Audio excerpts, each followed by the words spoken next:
ದೇವರಿಗೊಂದು ಪತ್ರ. ದೇವ ಎಲ್ಲರಿಗೂ ಬದುಕುವ ಅವಕಾಶ ಕೊಟ್ಟಿ, ಆದರೆ ಪರಿಸ್ಥಿತಿ ಮಾತ್ರ ಬೇರೆ ಬೇರೆ ಇಟ್ಟಿ. ಸಂಸಾರ ಎನ್ನುವ ಜಂಜಾಟದಲ್ಲಿ ಎಲ್ಲರನ್ನು ದೂಕಿ ಬಿಟ್ಟಿ, ಮೇಲೆ ಕುಂತು ಎಲ್ಲವನ್ನು ನೀನೇ ನೋಡಾಕತ್ತಿ.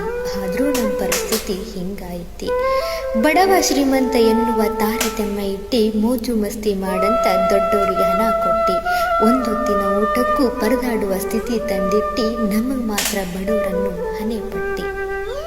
ಶಾಲೆ ಕಲಿಯಕ್ಕೆ ರೊಕ್ಕಿಲ್ದಂಗೆ ನಮಗೆ ಮಾಡಿಟ್ಟಿ, ರೊಕ್ಕಿದ್ದವ್ರಿಗೆ ಕಲಿಯೋ ಮನಸ್ಸು ಗಿದ್ಕೊಂಡ್ಕೊಂತಿ. ಮೋಜು ಮಸ್ತಿ ಮಾಡಕ್ಕೆ ಅವ್ರಿಗೆ ಬಿಟ್ಟು ದುಡ್ಕೊಂಡು ತಿನ್ನಕ್ಕೆ ನಮಗೆ ಹಚ್ಚಿಟ್ಟಿ. ದೇವ ಹಿಂಗ್ಯಾಕೆ ಮಾಡಿಟ್ಟಿ? ಗುಡಿಸಲು ಮನ್ಯಾಗ ನಮಗಿಟ್ಟು ಬಡತನ ಬಾಳೆ ಮಾಡಕ್ಕೆ ಹಚ್ಚಿಟ್ಟಿ. ದೊಡ್ಡ ದೊಡ್ಡ ಬಂಗ್ಲೆ, ಕಾರು, ಐಷಾರಾಮಿ ಜೀವನ ಅವ್ರಿಗೆ ಕೊಟ್ಟು. ಸಣ್ಣ ಮನೆಗೆ ಕೊಟ್ಟರು ಚಿಂತಿಲ್ಲ, ನೆಮ್ಮದಿ ಬದುಕು ನಮಗೆ ಕೊಟ್ಟು.